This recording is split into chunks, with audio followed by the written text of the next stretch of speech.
안녕하세요. 오늘은 열왕기하 12장의 말씀을 가지고 신실한 믿음을 유지하라, 이런 제목으로 함께 은혜를 나누죠. 우리가 어제 배운 대로 이 요아스는 하나님의 언약의 그 약속대로 아달랴를 물리치고 7살에 왕으로 등극을 하게 됩니다. 그는 어릴 때부터 제사장 여호야다의 손에 의해서 성전에서 길러졌습니다.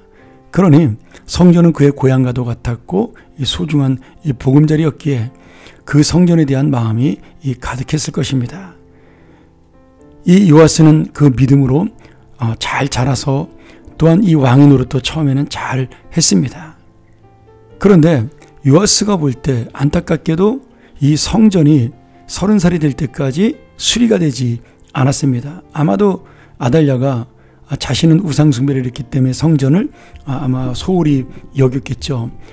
마음에 안타까운 이 요아스는 제사장들에게 명령하여 성전에 다시 수리할 성전 복구원금을 사람들에게 모금하게 되고 그것을 우선적으로 성전을 수리하게 했습니다. 6절에 보면 재미있는 말씀이 나오죠.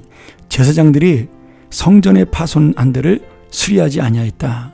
사실 가장 제사장들이 먼저 성전을 수리하고 무너진 곳을 복구해야 되는데 그들은 다른 곳에 돈을 쓰느라고 먼저 우선권을 두느라고 성전 수리에 관심을 두지 않았습니다. 아마도 오랫동안 성전이 방치되어 있었기 때문에 매일 그것을 보고 살았던 사람들에게는 문제가 되지 않았던 것이죠.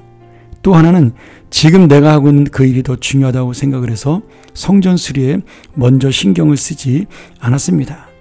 그러나 이 요아스는 하나님의 말씀으로 남유다를 개혁을 하면서 가장 먼저 생각을 한 것이 바로 성전을 깨끗하게 수리하는 그러한 믿음이었습니다. 오늘 이런 요아스의 믿음을 통해서 성전 수리로 끝난 것이 아니라 하나님의 성전에 있는 말씀을 복구하고 그 말씀을 지키게 하는 그런 놀라운 종교개혁의 역사가 일어나게 된 것이죠. 이것이 바로 요아스를 왕으로 세우신 하나님의 그 놀라우신 은혜요, 또 그 목적이 이루어진 것이라고 볼 수가 있습니다. 그런데 안타깝게도 이 요아스의 믿음은 끝까지 이어지지 못합니다. 이 열왕기하에는 자세히 나오지 않지만 역대하 24장에 보면 요아스는 결국 교만하여져서 여호야다 제사장이 죽은 다음에 자기 스스로 이제는 내가 권력을 행사해야 되겠다는 생각을 해서 바른 말을 하던 여호야다 이 제사장의 아들을 죽이게 됩니다. 스가랴 제사장을 죽이면서 그는 교만에 빠지게 되죠.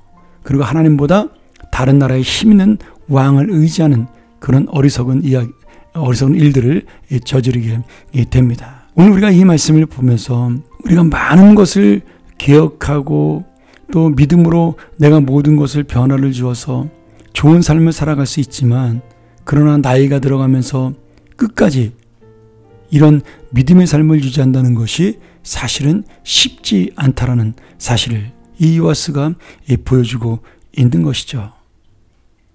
결국 이 요아스는 측근들에 의해서 신하들에 의해서 비참하게 죽임을 당하게 됩니다.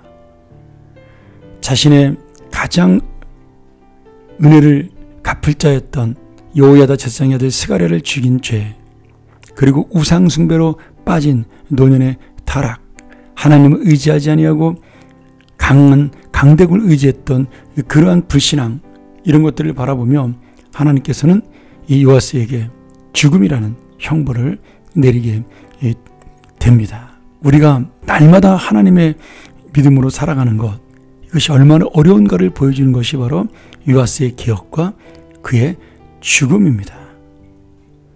오늘 여러분, 우리 장로교의 신앙을 개혁주의 신앙이라고 부릅니다. 개혁주의 신앙의 모토는 하나님 앞에서 날마다 내가 개혁되는 것, 이것이 우리 개혁주의 신앙의 모토이죠.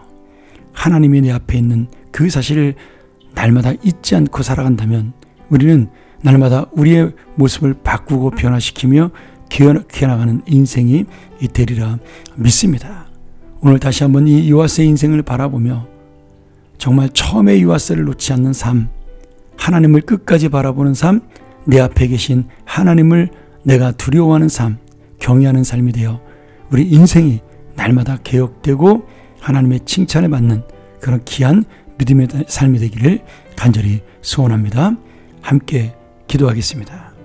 하나님 아버지, 우리가 요아스의 믿음을 바라보고 또 그의 타락을 바라보며 믿음을 지키고 산다는 것, 얼마나 그것이 어려운 일인가를 다시 한번 깨닫습니다. 그럼에도 우리가 정말 개혁주의의 신앙을 가지고 하나님 앞에서 나를 날마다 바꾸시고 변화시키며 지키시는 하나님의 은혜를 놓지 않는 인생이 되어 요아스처럼 말년에 이렇게 비참하고도 힘든 인생을 살아가는 그런 안타까운 믿음이 아니라 처음부터 끝까지 변하지 않는 주님의 믿음을 가지고 살아가 나와 내 자손들 공동체의 끝까지 주님의 선한 영향을 끼치는 믿음의 복된 자가 되게 하여 주옵소서. 예수님의 이름으로 간절히 기도합나이다. 아멘.